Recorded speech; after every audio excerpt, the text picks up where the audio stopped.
Hello students and all the viewers, उम्मीद है कि आप सब खैरियत से होंगे। जी तो स्टूडेंट्स, आज हमारा सेकंड लेक्चर है, ठीक है। स्ट्रेट लाइन जो हमने चैप्टर स्टार्ट किया था, फर्स्ट लेक्चर में मैंने जस्ट स्टार्टिंग वाला जो भी टॉपिक्स थे वो मैंने जस्ट कवर किए थे। आज के इस चैप्टर में हम डिस्कस करने वाले हैं लाइन को, ठीक है, जिसमें हम लाइन का स्लोप कैसे फाइंड आउट करते हैं, ठीक है। लाइन्स की कौन सी इक्वेशंस होती हैं, लाइन की इक्वेशन हम कैसे फॉर्म करते हैं, या अगर लाइन की इक्वेशन हमें गिवन हो तो लाइन का हम स्लोप किस तरीके से फाइंड करते हैं, ये सारी चीज़ें हम कवर करेंगे, ठीक है। और इसमें मैं आपको एक शॉर्ट ट्रिक बताऊंगा कि अगर आपको लाइन की इक्वेशन गिवन हो तो आप डायरेक्टली उसका स्लोप किस तरीके से फाइंड कर सकते हैं, या लाइन की इक्वेशन गिवन हो तो उसका आप डायरेक्टली इंक्लिनेशन यानी उसकी एंगल किस तरीके से फाइंड आउट कर सकते हैं कि ये जो लाइन है इसकी angle with respect to X axis, positive X axis क्या होगी। ये सारी चीज़ें हम आज के इस लेक्चर में डिस्कस करेंगे। अगर मैं आज के इस लेक्चर की इंपॉर्टेंस की बात करूँ तो बेटा मेहरान यूनिवर्सिटी, NED हो, ठीक है, या नस्ट यूनिवर्सिटी की अगर मैं बात करूँ तो इसमें से क्वेश्चंस पूछे जाते हैं इस टॉपिक में से, ठीक है। आपको इक्वेशंस कुछ गिवन होती हैं, उन इक्वेशंस में आपको ये पूछा जाता है कि बताओ इसका स्लोप क्या होगा, या आपको कुछ पॉइंट्स गिवन होती हैं, या आपको इक्वेशन का कोई भी फॉर्म पूछा जाता है कि इसका यह कौन सा फॉर्म है। तो ये सारी चीज़ें आज के इस लेक्चर में हम डिस्कस करेंगे। तो स्टार्ट करते हैं आज के इस लेक्चर को।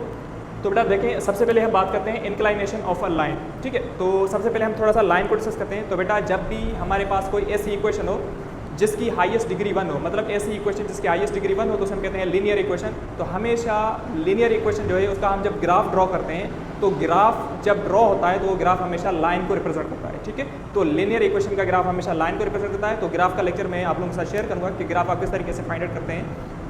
तो लाइन का हमें पता चल गया, जब भी कोई लीनियर इक्वेशन होगी तो उसकी जो रिप्रेजेंटेशन होगी, उसका जो ग्राफ बनेगा वो हमेशा एक लाइन की फॉर्म में ही बनता है। तो अगर हम इंक्लाइनेशन की बात करें तो बेटा इंक्लाइनेशन का मकसद ये होता है कि एंगल, ठीक है, मतलब जो भी लाइन है वो लाइन पॉजिटिव एक्स एक्सिस से, इस पॉजिटिव एक्स एक्सिस से कितनी एंगल बना रही है उसे हम कहते हैं इंक्लाइनेशन, ठीक है। तो वही चीज़ मैंने यहाँ लिखी है, द एंगल अल्फा जो होगी वो 0 से बड़ी होगी और इस पाई से, अब पाई का मकसद क्या है, 180 डिग्री हमने पढ़ा है ट्रिग्नोमेट्री में, ओके। तो अल्फा की वैल्यू 0 से बड़ी हो और इस पाई से छोटी हो तो इनके बीच में जो भी एंगल आती है measured counter clockwise. Counter clockwise मकसद ये होता है कि वो जो आप एंगल मेजर करेंगे वो क्लॉकवाइज डायरेक्शन में मेजर नहीं करेंगे, वो आप एंटी क्लॉकवाइज डायरेक्शन में मेजर करेंगे, ओके। तो counter clockwise from positive X axis से टू नॉन हॉरिजॉन्टल लाइन, एक नॉन हॉरिजॉन्टल लाइन तक जो हमारी एंगल होती है उस एंगल को हम कहते हैं इंक्लाइनेशन, ठीक है। तो इंक्लाइनेशन की कंडीशन क्या है कि 0 से बड़ी होनी चाहिए और पाई 180 डिग्री से छोटी होनी चाहिए। तो उनके बीच में जो भी आपकी एंगल होगी उसे हम सिंपल कहते हैं इंक्लाइनेशन, ओके। उसके बाद हम डिस्कस करते हैं कुछ इंपॉर्टेंट पॉइंट्स, देन मैं आपको ये डायग्राम समझा देता हूँ कि ये डायग्राम क्या कहना चाह रहा है। तो पॉइंट्स पे आ जाते हैं। सबसे पहली पॉइंट है इंक्लाइनेशन ऑफ एक्स एक्सिस और a line parallel to axis. तो बेटा देखिए, अगर आपसे पूछा जाए कि एक्स एक्सिस की इंक्लाइनेशन क्या है, तो बेटा एक्स एक्सिस की इंक्लाइनेशन का मतलब क्या है कि एक्स एक्सिस पे कितनी एंगल फॉर्म हो रही है। तो आप देख सकते हैं कि एक्स एक्सिस पे कितनी एंगल फॉर्म हो रही है, तो आप बोलेंगे 0 डिग्री। तो इंक्लाइनेशन ऑफ एक्स एक्सिस क्या होगी, 0 डिग्री होगी। अगर आपसे पूछा जाए एक ऐसी लाइन जो पैरेलल टू एक्स एक्सिस है, अगर आपसे यूँ पूछा जाए ना एक ऐसी लाइन जो यूँ पैरेलल टू एक्स एक्सिस है तो उसकी भी इंक्लाइनेशन क्या होगी, उसकी भी इंक्लाइनेशन 0 डिग्री होगी। तो वही चीज़ मैंने यहाँ लिखी है कि ऐसी लाइन जो पैरेलल टू एक्स एक्सिस है, या आपसे पूछा जाए एक्स एक्सिस खुद की इंक्लाइनेशन क्या है, तो खुद की भी इंक्लाइनेशन 0 होगी। अगर कोई भी line parallel to X axis होगी तभी उसकी इंक्लाइनेशन क्या हो जाएगी, 0 डिग्री हो जाएगी, ओके। तो इंक्लाइनेशन का मकसद होता है डिग्री। आगे देखते हैं second point, inclination of Y axis या line parallel to Y axis. तो बेटा देखें, अगर इंक्लाइनेशन की वाई एक्सिस की बात की जाए तो आप देख सकते हैं वाई एक्सिस पे कितनी एंगल फॉर्म होती है, 90 डिग्री। तो वाई एक्सिस की इंक्लाइनेशन 90 डिग्री हो गई, ये तो हमें पता चल गया। अगर कोई भी line parallel to Y axis है, अब पैरेलल टू वाई एक्सिस का मकसद क्या है कि यूँ हो, यूँ पैरेलल टू वाई एक्सिस हो। तो अगर कोई भी लाइन यूँ पैरेलल टू वाई एक्सिस होगी, फिर चाहे वो राइट वर्ड हो या लेफ्ट वर्ड हो, पैरेलल टू एक्स एक्सिस होगी तो उसकी इंक्लाइनेशन हमेशा 90 डिग्री होती है, ठीक है। और इसमें एक और तरीके से भी ये क्वेश्चन पूछा जाता है। अब किस तरीके से, अगर मैं आपसे बोलूँ ऐसी लाइन की इंक्लाइनेशन बताओ जो परपेंडिकुलर टू वाई एक्सिस से। अब देखें इसका कॉन्सेप्ट समझें, अगर मैं बोलना चाह रहा हूँ ना परपेंडिकुलर टू वाई एक्सिस, अब आप देख सकते हैं ये होता है वाई एक्सिस, ये होता है एक्स एक्सिस। अगर कोई line perpendicular to Y axis है, ये वाई एक्सिस है, इसके परपेंडिकुलर जो भी लाइन होगी वो हमेशा एक्स एक्सिस से क्या हो जाएगी, पैरेलल हो जाएगी। तो हमेशा अगर पूछा जाए ना ऐसी लाइन की इंक्लाइनेशन बताओ जो वाई एक्सिस से परपेंडिकुलर है, तो इसका मकसद है वो पैरेलल टू एक्स एक्सिस है, तो बात सेम ही हो जाएगी। और अगर ये क्वेश्चन यूँ पूछा जाए ऐसी लाइन की इंक्लाइनेशन बताओ जो परपेंडिकुलर टू एक्स एक्सिस है, तो ये एक्स एक्सिस है और इस एक्स एक्सिस के जो परपेंडिकुलर होगी वो इस वाई एक्सिस से क्या हो जाएगी, पैरेलल हो जाएगी। तो अगर वाई एक्सिस से पैरेलल होगी तो उसकी इंक्लाइनेशन क्या हो जाएगी, 90 डिग्री हो जाएगी। तो इस तरीके से भी क्वेश्चन पूछे जाते हैं, ठीक है। तो कॉन्सेप्चुअल टॉपिक है, आपको थोड़ा समझ में आना चाहिए सिंपल, आप इजीली ऑप्शन को टिक लगा सकते हैं। थर्ड पॉइंट पे आ जाते हैं, inclination of a line bisecting first and third quadrant. एक ऐसी लाइन की इंक्लाइनेशन बताओ जो फर्स्ट एंड सेकंड क्वाड्रेंट को बाइसेक्ट कर रही है। तो मतलब फर्स्ट एंड सेकंड क्वाड्रेंट को, थर्ड क्वाड्रेंट को जो बाइसेक्ट करेगी लाइन, उस लाइन की इंक्लिनेशन हमेशा होती है 45 डिग्री। तो जाहिर सी बात है ना, ये कितनी एंगल फॉर्म होगी यहाँ पे, अगर 0 ये 90 ये एग्जैक्टली 90 का क्या है हाफ है, तो 90 का हाफ क्या हो गया 45 डिग्री। तो ऐसी लाइन जो बाइसेक्ट कर रही हो किसको, फर्स्ट एंड थर्ड क्वाड्रेंट को, उसकी इंक्लिनेशन होगी 45 degrees. Okay, fourth point, inclination of a line bisecting second and fourth quadrant. तो ऐसी लाइन की इंक्लिनेशन बताओ जो बाइसेक्ट कर रही हो सेकंड एंड फोर्थ क्वाड्रेंट को। तो सेकंड एंड फोर्थ क्वाड्रेंट, तो एक्जैक्टली 90 ये 180 और 90 और 180 का ये जो मिडिल वैल्यू होगी, एक्जैक्टली हाफ जो होगी वो होगी 135 डिग्रीज। ओके, तो जाहिर सी बात है 0 से 180 इनका जो बीच वाली एंगल होगी वो सिंपल इंक्लिनेशन ये वाली कितनी होगी 135 डिग्रीज होगी। तो ऐसी लाइन जो सेकंड और फोर्थ क्वाड्रेंट को बाइसेक्ट कर रही हो उसकी इंक्लिनेशन होगी 135 डिग्री। ऐसी लाइन जो फर्स्ट एंड थर्ड क्वाड्रेंट को बाइसेक्ट कर रही हो उसकी इंक्लिनेशन होगी 45 डिग्रीज। ओके, अब आगे चलते हैं। उसके बाद हम आ जाते हैं स्लोप पे। स्लोप यहाँ से कहते हैं ग्रेडियंट ऑफ अ लाइन। ठीक है, अब स्लोप ऑफ लाइन क्या है या ग्रेडियंट ऑफ अ लाइन क्या है, तो बेटा देखें स्लोप सिंपल होता है ट्रिग्नोमेट्रिक टेंजेंट की वैल्यू। ठीक है, ट्रिग्नोमेट्रिक टेंजेंट की वैल्यू उस इंक्लिनेशन पर क्या है उसे हम कहते हैं स्लोप। अब इसकी डेफिनेशन थोड़ा देखें, वैल्यू ऑफ ट्रिग्नोमेट्रिक टेंजेंट, वही बात मैंने कही ना, ट्रिग्नोमेट्रिक टेंजेंट की वैल्यू होगी किसकी, ऑफ इंक्लिनेशन, उसी ही इंक्लिनेशन की। तो फिर हम कहेंगे कि ये होगा स्लोप ऑफ द लाइन। ठीक है, अब सिंपल एग्जांपल देखें और इसे हम रिप्रेजेंट करते हैं m से, स्लोप को m से रिप्रेजेंट करते हैं। तो m is equal to tan alpha. अब अल्फा किसको रिप्रेजेंट कर रहा है, उसी ही इंक्लिनेशन को, ये जो इंक्लिनेशन है। ओके, तो उस इंक्लिनेशन की वैल्यू यहाँ पुट करेंगे और जो भी टेन की वैल्यू आएगी वो उस लाइन की क्या हो जाएगा, उस लाइन का स्लोप हो जाएगा। ठीक है, तो स्लोप क्या है, m is equal to tan theta. Slope क्या है, m is equal to tan theta. अगर आपको इंक्लिनेशन गिवन है तो इंक्लिनेशन की वैल्यू आप यहाँ पुट करेंगे, जो भी टेंजेंट की वैल्यू आएगी वो हो जाएगा slope of the line. Okay, अब आ जाते हैं कुछ इंपॉर्टेंट पॉइंट्स पे। पहली पॉइंट देखें, स्लोप ऑफ एक्स एक्सिस। अब बताओ एक्स एक्सिस का इंक्लिनेशन क्या होता है 0 डिग्री। अगर मैं यहाँ 10 की जगह 0 रखूंगा तो इसका स्लोप क्या हो जाएगा 0। तो हमें पता है ना कि एक्स एक्सिस का स्लोप क्या होगा 0 डिग्री होगा, क्योंकि ये एक्स एक्सिस है, ये क्या एक्स एक्सिस। क्या इस एक्स एक्सिस का कुछ ना कुछ, क्या इस एक्स एक्सिस का अगर मैं आपसे पूछूं क्या इस एक्स एक्सिस का स्लोप है, स्लोप है मतलब अगर आपसे पूछा जाए जैसे स्टेयर्स वगैरह होते हैं ना, तो स्टेयर्स में क्या होता है यू, स्टेयर्स में क्या होता है इस तरीके से कुछ ना कुछ स्लोप बना हुआ होता है स्टेयर्स में। ठीक है, अगर ये स्टेयर्स यूं हो जाए तो मैं आपसे पूछूं क्या इसका स्लोप होगा, तो आप बोलेंगे नहीं सर इसका स्लोप नहीं होगा।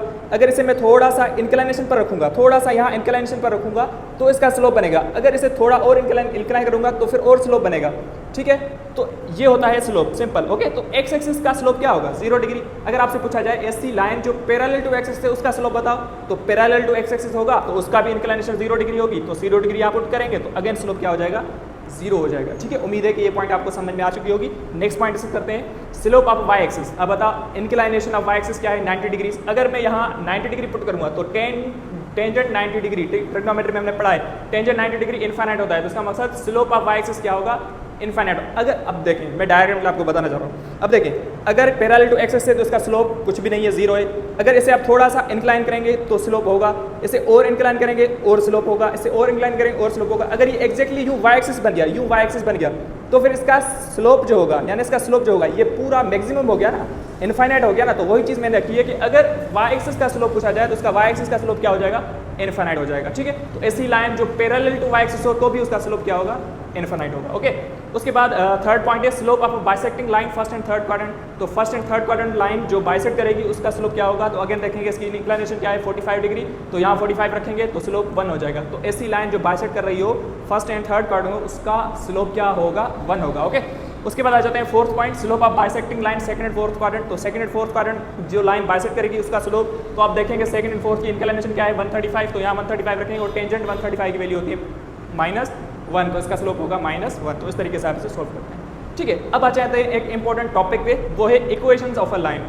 तो बेटा देखें वही बात जो मैंने स्टार्टिंग में आप लोगों के साथ शेयर करी वो क्या थी कि जब भी हम लीनियर इक्वेशन को पढ़ते हैं तो लीनियर इक्वेशन का ग्राफ हमेशा लाइन को रिप्रेजेंट करता है। किसको, लाइन, मतलब जो भी उसमें वेरिएबल यूज किया होगा उसकी हाईएस्ट डिग्री 1 होगी तो हमेशा लाइन को रिप्रेजेंट करता है। ओके, तो बेटा देखें अगर हम इक्वेशंस ऑफ लाइन को देखें तो अगर मैं आपसे पूछूं इक्वेशन ऑफ वाई एक्सिस की इक्वेशन क्या होगी।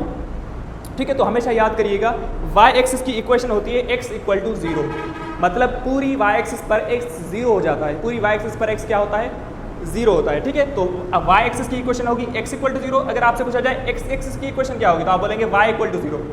ठीक है, तो y एक्सिस की इक्वेशन x = 0, x एक्सिस की इक्वेशन y = 0।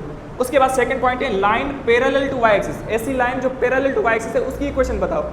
तो हमेशा बात याद रखिएगा ऐसी लाइन जो पैरेलल टू y एक्सिस होगी ना उसमें y का टर्म नहीं होगा, और ऐसी लाइन जो पैरेलल टू एक्स एक्सिस होगी उसमें एक्स का टर्म नहीं होगा, ये हमेशा याद रखिएगा। ओके, अब देखें line parallel to Y axis बोला जा रहा है तो इसकी इक्वेशन होगी x इक्वल टू ए।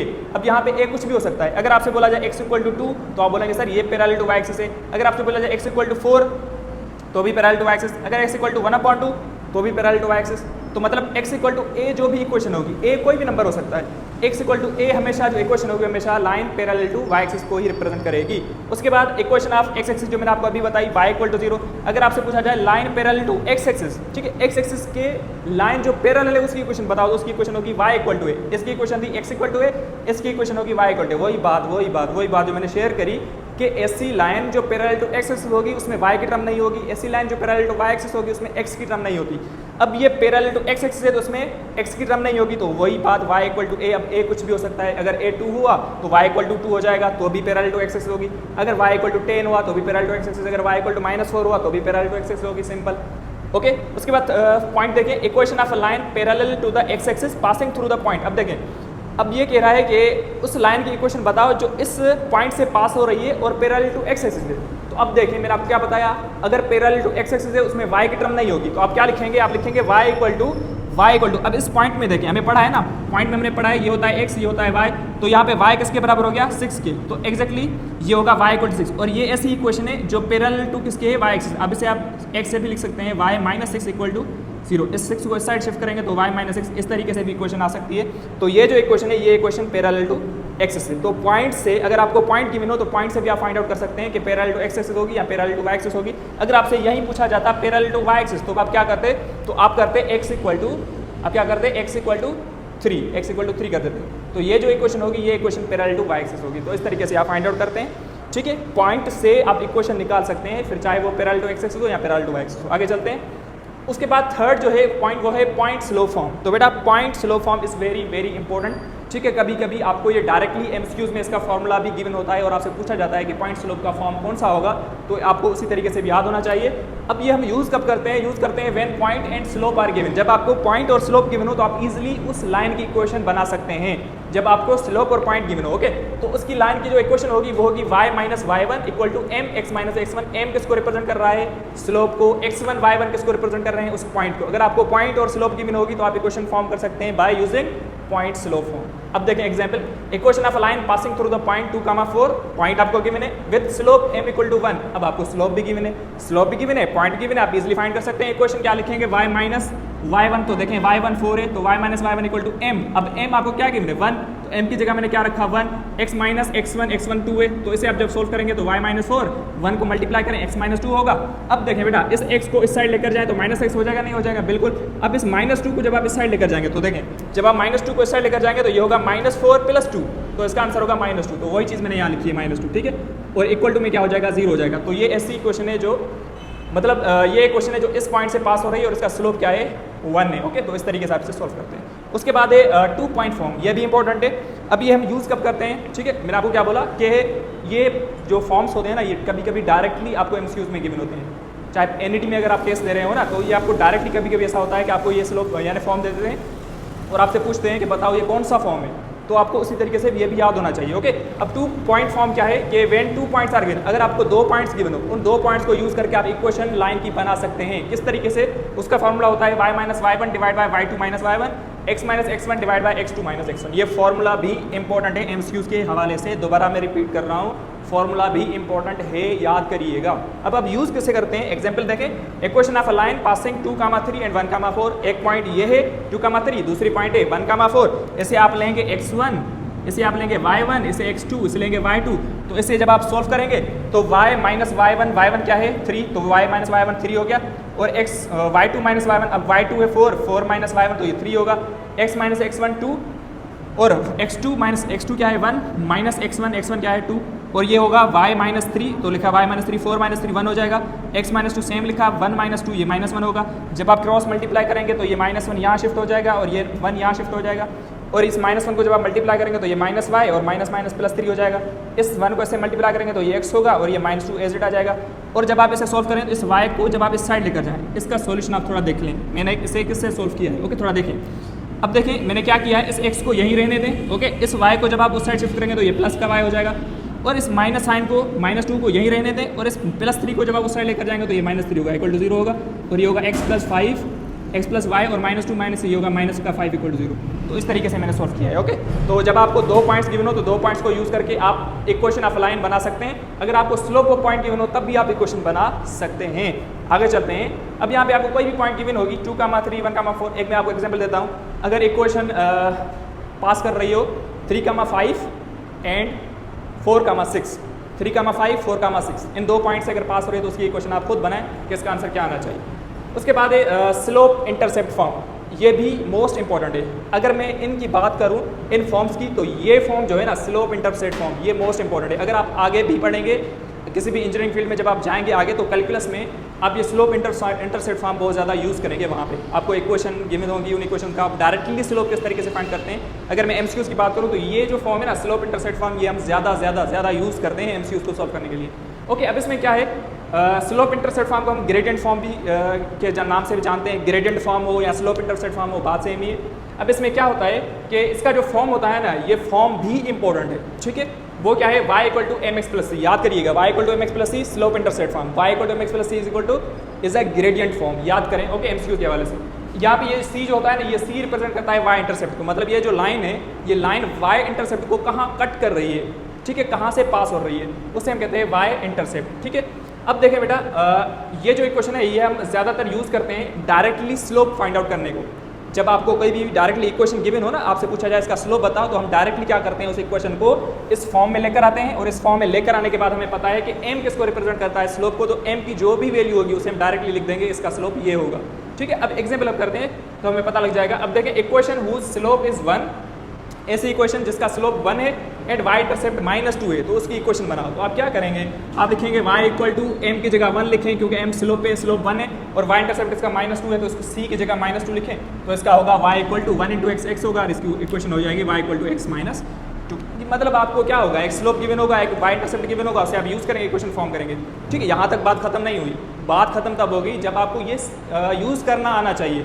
मतलब आपको कोई भी इक्वेशन गिवन हो, उस इक्वेशन को आप y यानी स्लोप इंटरसेप्ट फॉर्म में कन्वर्ट करके आप स्लोप किस तरीके से फाइंड करते हैं, तब मैं मानूंगा कि हाँ आपको ये टॉपिक समझ में आया है। ठीक है, अब आप स्लोप डायरेक्टली किस तरीके से फाइंड करते हैं, मैं आपको कुछ प्रैक्टिस क्वेश्चन करवा देता हूँ।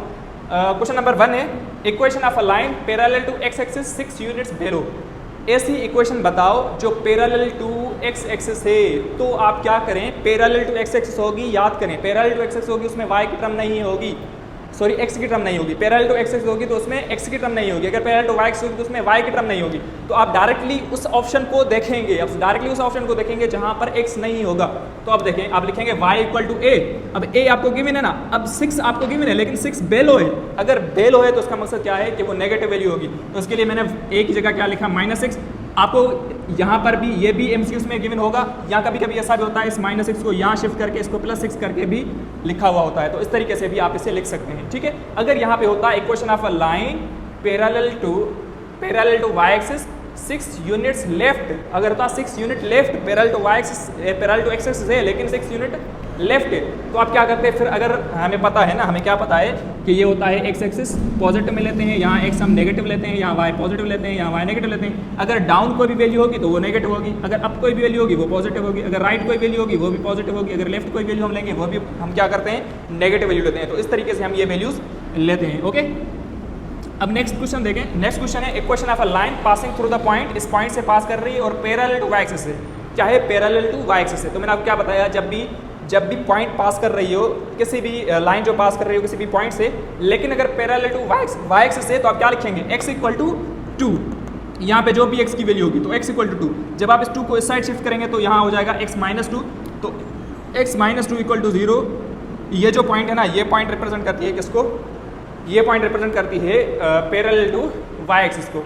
अब देखें बेटा, अगर कोई भी लाइन इस पॉइंट से पास करेगी ना तो इस पॉइंट को हमेशा सेटिस्फाई करती है। तो इसका मकसद, अगर मैं इस पॉइंट की वैल्यू यहाँ पुट करूँ, हमें पता है ये x की वैल्यू होती है, ये y की वैल्यू होती है, अगर ये पॉइंट आप उस इक्वेशन में पुट करें, अगर रिजल्ट दोनों साइड सेम आ रहे हैं तो इसका मतलब क्या है कि ये लाइन उस पॉइंट से पास हो रही है, अदरवाइज पास नहीं हो रही। ओके, तो आगे चलते हैं। Slope of the line y = 2x - 2। अब देखें बेटा, मैंने अब क्या बताया कि जब भी आपको डायरेक्टली इक्वेशन गिवन और इक्वेशन से आपको स्लोप फाइंड करना हो तो आप डायरेक्टली क्या देखेंगे, इस जो भी इक्वेशन होगी उसे आप इस फॉर्म में लेकर आएंगे, y equal to M X plus C की फॉर्म में, y equal to M X plus C. तो देखें बेटा क्या ये y equal to M X plus C है या नहीं, थोड़ा देखें, ये है y equal to 2x minus 2। अब देखें ये y equal to M X plus C. आप मुझे बताएं यहाँ पे m की वैल्यू क्या है, m की वैल्यू है 2, तो उसका मतलब इस इक्वेशन का जो स्लोप होगा वो क्या होगा, 2 होगा। अगर आपसे पूछा जाए इस इक्वेशन का y इंटरसेप्ट बताओ, तो y इंटरसेप्ट क्या होगा, -2 होगा, सिंपल। ओके, उसके बाद नेक्स्ट क्वेश्चन देखें, इंक्लिनेशन ऑफ अ लाइन। तो बेटा अब आपको इक्वेशन गिवन है, अब आपको इंक्लिनेशन चाहिए।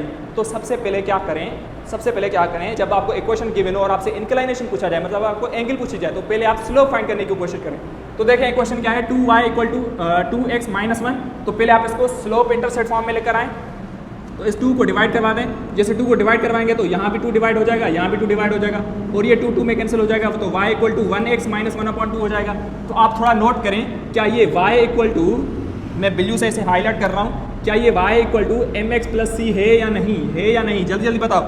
अगर है तो ये बताओ m की वैल्यू क्या है, जल्दी जल्दी बताओ m की वैल्यू। तो यहाँ पे आप देख सकते हैं m की वैल्यू है 1। आप मुझे बताएं अगर स्लोप 1 है तो उसकी इंक्लिनेशन क्या होती है। अगर स्लोप 1 है, मैंने कहाँ लिखा है, अगर स्लोप 1 है तो उसकी इंक्लिनेशन होती है 45 डिग्रीज। तो वही चीज़ मैंने यहाँ लिखी है। अगर यहाँ पे वैल्यू स्लोप की -1 होती है तो उसकी इंक्लिनेशन क्या होती है, 135 डिग्रीज।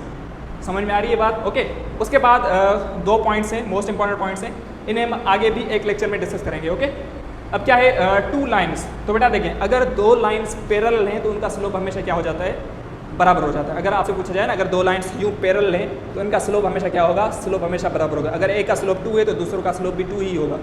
अब ये पैरेलल यूँ भी हो सकते हैं, पैरेलल यूँ भी हो सकते हैं, पैरेलल यूँ भी हो सकते हैं, किसी भी तरीके से पैरेलल हो सकते हैं, उसका स्लोप क्या हो जाएगा, हमेशा बराबर हो जाता है। तो when 2 lines are parallel their slopes will be equal. तो मतलब m1 will be equal to m2, पहली पॉइंट। दूसरी पॉइंट क्या है, इफ 2 लाइन्स आर परपेंडिकुलर, अगर 2 लाइन्स परपेंडिकुलर हो यूँ, अगर 2 लाइन्स क्या हो, एक दूसरे के परपेंडिकुलर हो, तो हमेशा उनका स्लोप जो होगा वो हमेशा, मतलब इसका स्लोप लाइन का और इस लाइन का स्लोप जब आप मल्टीप्लाई करेंगे तो रिजल्ट हमेशा -1 आता है। रिजल्ट क्या आता है, हमेशा -1। तो इस चीज़ को जब आप MCQs में देखेंगे तो यहाँ ऐसे लिखा हुआ होता है, if 2 lines are perpendicular their slopes will be negative reciprocal. तो उन दोनों के स्लोप्स हमेशा negative reciprocal of each other होते हैं। तो जब भी 2 लाइन्स परपेंडिकुलर हों तो क्या होता है, हमेशा दोनों के स्लोप्स क्या होते हैं, नेगेटिव रेसिप्रोकल होते हैं। ठीक है, तो हमेशा बात याद रखें, जब भी 2 लाइन्स क्या हों, पैरेलल हो, तो उनके स्लोप्स क्या हो जाते हैं, इक्वल। अगर 2 लाइन्स परपेंडिकुलर हैं तो उनके स्लोप हमेशा नेगेटिव रेसिप्रोकल हो जाते हैं। ठीक है, अब लास्ट में कुछ MCQs हैं आप लोगों के लिए। अब इनका आंसर मुझे बताइएगा कि इसका आंसर क्या आना चाहिए। पहला क्वेश्चन है, slope of a line y equal to 2। अब इक्वेशन है y इक्वल टू 2, इसका स्लोप आप मुझे बताएंगे। क्या करेंगे, इसको कंपेयर करेंगे स्लोप इंटरसेप्ट फॉर्म में, फिर आप देखेंगे कि इसका स्लोप क्या है। ओके, उसके बाद है slope of a line x minus 2 equal to 0। अब दूसरी इक्वेशन गिवन है आपको, x माइनस 2 इक्वल टू 0, इसका स्लोप क्या होगा। ओके, उसके बाद है third question, inclination of a line 2y equal to 2x minus 3। तो मैंने आपको क्या बताया, पहले आप इसे स्लोप इंटरसेप्ट फॉर्म में कन्वर्ट करें, फिर इसका स्लोप देखें, फिर आप देखेंगे कि ये स्लोप जो है, ये स्लोप कौन सी इंक्लिनेशन का होता है, तो फिर आप इसका इंक्लिनेशन इजीली निकाल सकते हैं। नेक्स्ट वन क्वेश्चन है, inclination of a line 2x plus 2y equal to 2। इस लाइन का भी इंक्लिनेशन आप बताएंगे। तो आप पहले क्या करें, इसे y इंटरसेप्ट फॉर्म में कन्वर्ट करें। कैसे आप करेंगे, 2y इक्वल टू इस 2x को उस साइड लेकर जाएंगे क्योंकि x की वैल्यू क्या है, आगे शिफ्ट है, तो ये होगा -2x प्लस 2। अब इस 2 को डिवाइड करवा दें, जैसे 2 को डिवाइड करवाएंगे तो ये होगा -2x/2 प्लस 2/2, दोनों से डिवाइड हो जाएगा, ये कैंसिल हो जाएगा, तो ये होगा y equal to -x plus 2 में कैंसिल 1 हो जाएगा। तो जब आप इसे कंपेयर करेंगे ना स्लोप इंटरसेप्ट फॉर्म में, तो आप देखेंगे यहाँ पे m की वैल्यू होगी -1। क्या होगी m की वैल्यू, -1। अगर m की वैल्यू -1 है तो उसका मतलब क्या है, स्लोप नेगेटिव है। अगर स्लोप -1 है तो उसका मतलब उसकी इंक्लिनेशन क्या हो जाएगी, 135 डिग्रीज हो जाएगी। तो उम्मीद करता हूँ कि ये जो लेक्चर है आपको अच्छे तरीके से समझ में आ चुका होगा कि लाइन्स का कॉन्सेप्ट क्या होता है, लाइन्स की कौन सी फॉर्म्स होती हैं। ठीक है, 2 पॉइंट फॉर्म क्या होता है, पॉइंट स्लोप फॉर्म क्या होता है, या स्लोप इंटरसेप्ट फॉर्म क्या होता है, उसे हम कैसे यूज़ करते हैं। अगर आपको 2 पॉइंट्स गिवन हो तो इक्वेशन कैसे फॉर्म करेंगे, या पॉइंट और स्लोप गिवन हो तो इक्वेशन कैसे फॉर्म करते हैं। ठीक है, ये सारी चीज़ें बेटा अगर मैं आपसे शेयर करूँ तो MCQs के हवाले से मोस्ट इंपॉर्टेंट है। अच्छे से इनकी प्रैक्टिस करें, कॉन्सेप्चुअल भी है, इतने ज़्यादा टफ भी नहीं है टॉपिक्स। और ये टॉपिक मोस्ट इंपॉर्टेंट है NED के हवाले से, नस्ट के हवाले से, फास्ट के हवाले से, दाऊद यूनिवर्सिटी हो, मेहरान हो, मोस्ट इंपॉर्टेंट टॉपिक है। ओके, तो अच्छे से इसे पढ़ें, अच्छे से सारी चीज़ें कवर करें। ज्योमेट्री मोस्ट इंपॉर्टेंट है, थोड़ी कॉन्सेप्चुअल भी है। ठीक है, इतनी ज़्यादा मुश्किल नहीं है। जब आप इसे 2 बार 3 बार वीडियो लेक्चर को देखेंगे तो सारी चीज़ें आपकी क्लियर हो जाएंगी। ओके बेटा, अब इसका एक और लेक्चर भी होगा ज्योमेट्री का, वो भी हम इंशाल्लाह डिस्कस कर लेंगे। तो मिलते हैं हम अपने नेक्स्ट वीडियो लेक्चर में। थैंक यू, अल्लाह हाफिज़।